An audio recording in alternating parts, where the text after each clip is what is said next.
A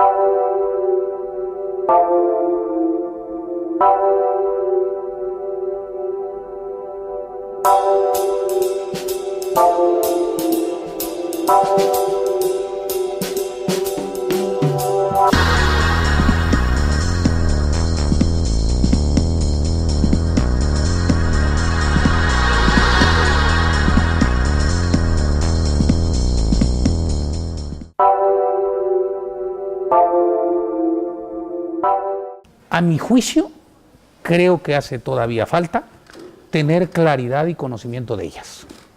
Muchos maestros, muchos funcionarios y aún del ámbito educativo desconocen el contenido de la ley. Vale la pena publicitarlas, revisarlas de fondo, de tal suerte que las abordemos sin prejuicios, sin temores, y podamos aprovechar el potencial que tiene esta reforma y pueda generar beneficios al quehacer educativo. El primer reto es la necesidad de difundirlas, asumirlas, conocerlas. Segundo, explotarlas a cabalidad. Y tercero, desde luego, poner el acento en su carácter no punitivo. No se trata de que la ley sirva de amenaza. De lo que se trata es que una ley sirva para fortalecer y crear condiciones que nos permitan tener mejores resultados. Entendemos que en un principio para muchas personas se trata de una reforma laboral, pero ¿qué pasa con el contenido pedagógico, por ejemplo? O sea, ¿cómo es que fue diseñado? ¿Será propio para los tiempos? El sistema educativo es amplio. Yo digo, el sistema educativo se compone desde los actores que participan en el quehacer educativo, desde la autoridad, los actores interesados, diputados, etcétera, etcétera. Las instituciones que participan del quehacer educativo, las leyes y normas, se compone además de la propia infraestructura material existente, la escuela, en fin. El sistema educativo es amplio. Estas reformas educativas que conocimos en 2012, desde febrero, tocan una partecita del sistema educativo, sí, y no tocan efectivamente lo pedagógico, que se tocó en el caso de básica en años anteriores. Se dieron estas reformas de corte pedagógico. Ahora, en el año 2012 se tocó esta parte, por eso se tilda de que es una reforma de orden laboral, pero también la legislación laboral forma parte del sistema educativo. Si lo vemos desde la perspectiva puramente educacional, es una reforma educativa, sí, en tanto toque el aspecto de orden laboral del quehacer educativo. Estas confusiones son las que creo se arrastran socialmente, y me parece que la autoridad educativa no ha sido lo suficientemente clara para evitar temores infundados respecto de la ley. En el tema de los recursos, ¿qué opina usted de la centralización por parte del orden federal? En cuestión de, bueno, desde ahí se va a distribuir y las entidades federativas pues pierden un poquito de experiencia sobre este tema que es tan importante. ¿Por qué se da esto? ¿Hay como poca capacidad de las entidades para hacer el manejo de los recursos o qué pasa? Me parece un paso que no se explica desde la lógica administrativa, se explica más desde una razón de orden político, que tiene que ver con que estas acciones de inconformidad y movilización que hemos visto en el país y que corresponde al patrón sustituto, al Estado, realizar los pagos correspondientes o los no pagos a quien no trabaja, sí, y no se aplican en algunas entidades. Me parece que a esto responde la necesidad del legislativo de centralizar el pago para que sea entonces la federación quien se encargue de las sanciones en torno a descontar sueldos o bien a no pagar al trabajador que no labora. Entonces, resolver estos asuntos de cómo relacionar una respuesta de manera ágil, cómo garantizar que estos elementos no compliquen aún más la cantidad de pagos que se realizan, sin duda se convierte en un gran reto para la administración pública en materia educativa. Amén de que me parece que los estados pierden un enorme espacio que tenían de acción con los fondos del FAEP, que si bien su razón natural es el pago de emolumentos de los trabajadores de la educación, los remanentes de estos fondos se aprovechan en muchos estados para fortalecer infraestructura educativa y otros rubros del quehacer educativo. ¿Cuáles cree que son los principales retos, obstáculos y oportunidades ya con la reforma educativa? El principal reto, yo creo, de esta ley es que ya pasó los primeros dos pasos y ahora estamos en la ejecución. Es que no sea ley muerta, que se ejecute. Tiene un primer reto. ¿Cómo van a ejecutar esta ley en estados como Oaxaca, Michoacán, Guerrero? Un segundo reto.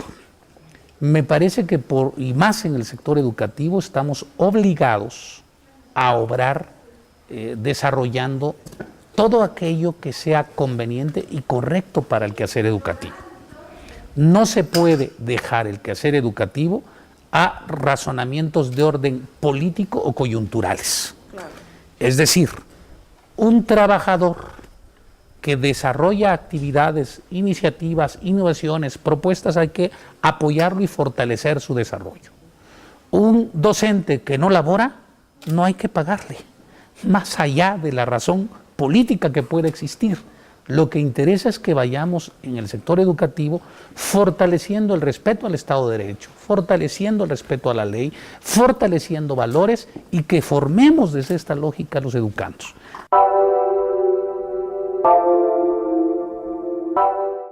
Es que la interculturalidad significa el reconocimiento de las diferencias, la existencia de otros, el respeto por estas diferencias y la posibilidad de que el diálogo se convierta en el instrumento de privilegio para poder armonizar estas diferencias y vivir en condiciones sociales adecuadas. ¿Cuáles son los que usted considera sus principales logros como rector de esta institución? Alabanza en boca propia es vituperio, sin embargo, debo decir que esta universidad a mí principalmente me ha dado una extraordinaria amplitud de la visión personal del quehacer educativo y del mundo. A la llegada de su servidor aquí, esta universidad ofrecía 4 licenciaturas. Hoy estamos ofreciendo 6. ¿No? Pasamos de ofrecer turismo alternativo, lengua y cultura, desarrollo sustentable y comunicación intercultural. Ahora, además, ofrecemos la licenciatura en Medicina con enfoque intercultural y ofrecemos también Derecho Intercultural. Un segundo paso que me parece muy importante es que todas nuestras licenciaturas están ya con el debido registro en la Dirección Nacional de Profesiones, que no estaba a mi llegada y que hoy todas están ya con el registro debido. Un aspecto que nos logró mío, porque nos parece muy importante, es que nuestra planta docente, tenemos 37 maestros que son de tiempo completo aquí en nuestra institución.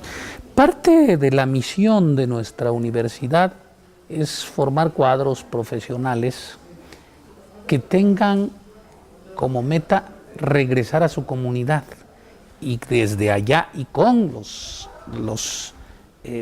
ciudadanos de la comunidad generar proyectos de desarrollo local.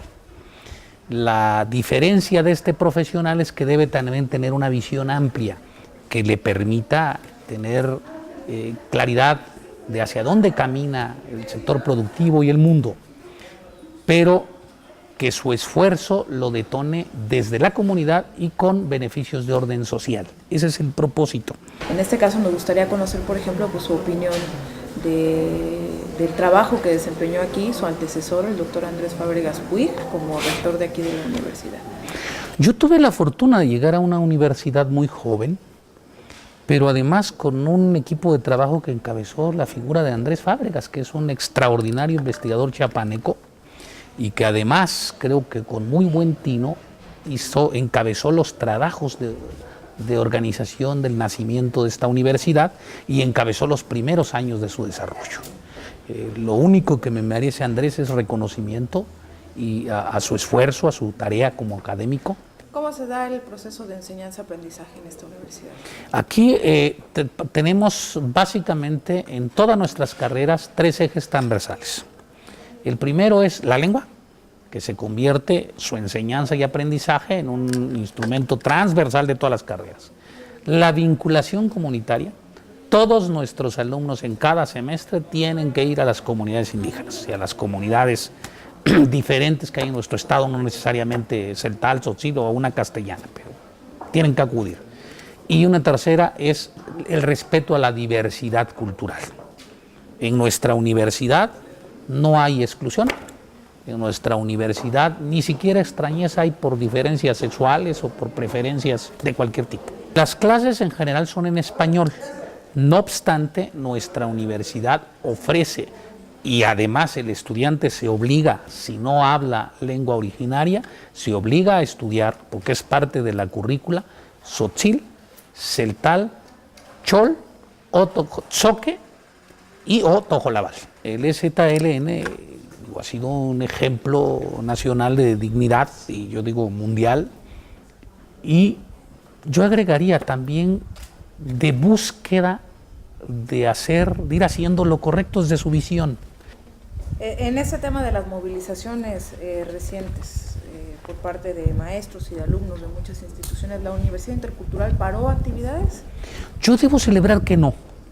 Aquí en San Cristóbal hubieron intentos de que se parara, algunos jóvenes de nuestra universidad estuvieron interesados en las acciones que se desarrollaron, nos solicitaron abrir espacios de diálogo para que platicaran respecto a las reformas.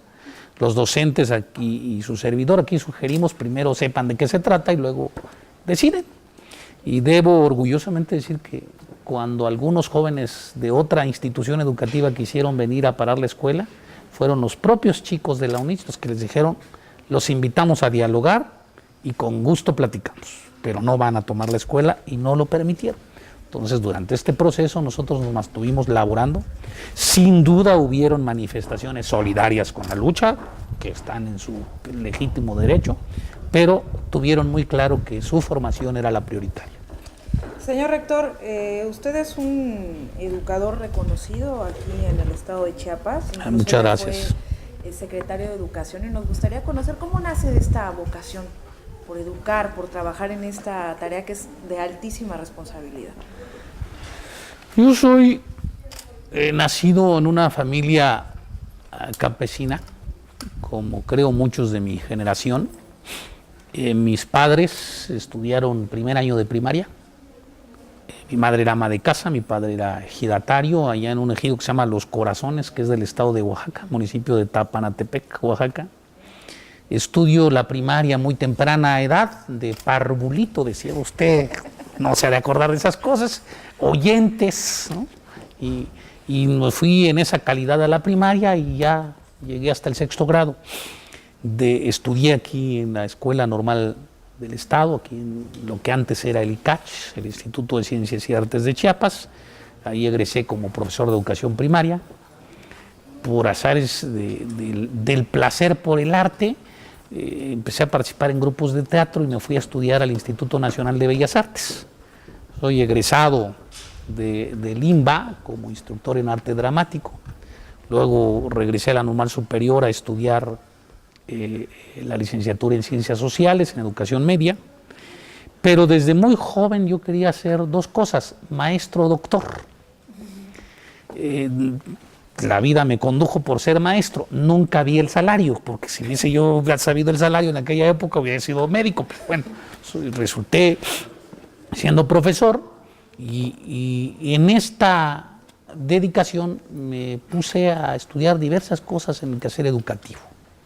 La educación me apasiona, es un tema que lo he tenido ya 31 años de mi vida y además estoy convencido que no existe otro vehículo privilegiado para el progreso que no sea educarse.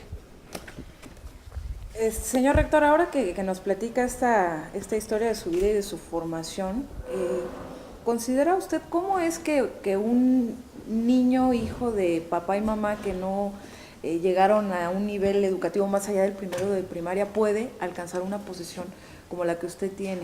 o sea, a través de la educación. ¿Cómo fue que se dio esto? O sea, ¿cómo sale? Porque parece que los hijos estamos condenados a veces a repetir la historia de los papás, ¿no? Yo creo que está centrado esencialmente en valores que se forman a partir también de lo que cree uno. Mis padres estaban convencidos, como muchos padres de la época, que la escuela efectivamente era un instrumento de movilidad social. Entonces, para mis padres estudiar era razón de vida. Y van inculcándonos valores. Somos 10 de familia, nosotros 10 hermanos. Y yo recuerdo que mis padres nos enseñaban una cosa que era fantástica. Primero decía, si te comprometes a hacer algo, hazlo. Si lo haces, hazlo bien. Si lo haces bien, tiene que ser con decencia. Entonces, creo esto yo lo tengo de máxima de vida. ¿Cuál era su juego favorito de niño? Las canicas. ¿Y era bueno? Jugar regular. Jugar canicas era el entretenimiento nuestro en la época. Y yo creo que el juego sigue siendo el mejor instrumento también de aprendizaje. Y ojo otra vez, fortalecer valores. No haces trampas, juega con decencia, no puedes tú hacer estas cosas que siguen. Platíquenos de su familia, por favor. En esa parte sí soy bastante incumplido en términos de que tengo 4 hijos. No achiquité, contribuí bastante al entorno mundial poblacional. Soy hombre que con mis hijos obsesivos. ¿Todos son varones? No, 3 niños, una niña. Tengo un hijo que es ingeniero en sistemas computacionales, Daniel Alberto. Un hijo más, que Javier Antonio, está estudiando en la Ciudad de México, está estudiando economía y ciencias políticas, lleva 2 carreras al mismo tiempo. Una hija más, que está ahorita con una beca en Canadá, que es Wendy Aleli, y un chiquitín que está estudiando la primaria, Javier Humberto. Entonces, una carne asada me seduce. ¿Y su postre favorito? El pie de queso. Muy bien. ¿La música que le gusta, rector? La música ahí sí soy muy diverso, me encanta la trova, la música clásica me gusta mucho, ¿no? Y cada que tengo oportunidad, en el carro incluso siempre traigo música de trova, porque la música clásica a muchos no les agrada, pero a mí me encanta. ¿Cuál es su libro favorito? Tengo muchos, pero el más reciente que leí, que me parece extraordinario y todo, y lo recomiendo mucho, es El largo camino hacia la libertad, del recién fallecido Nelson Mandela. ¿Hay algún personaje de la historia que usted admire? Este es el primero de ellos, Nelson Mandela, ¿Y que de me nuestro parece país? de nuestro país, Benito Juárez, que admiro el temple de Benito Juárez, no sin dejar de tener elementos críticos que a mí me parecen también muy duros, la posición positivista de Juárez, pero sin duda explicable en la época. Me parece extraordinario Carlos Fuentes en términos de su literatura y su escritura. Me encanta Jaime Sabines, desde su viejo recuento de poemas, y creo que la figura emblemática también que es ineludible pues es Lázaro Cárdenas. ¿Le gusta el cine? Sí, me ¿Alguna encanta. película que haya disfrutado Me mucho? encanta Avatar, por ejemplo, que me gusta muchísimo. Y me gustan las películas de época, las películas épicas, esta parte en la que me gusta. ¿Cómo le gustaría ser recordado, señor rector? Como una gente que cumplió con la tarea.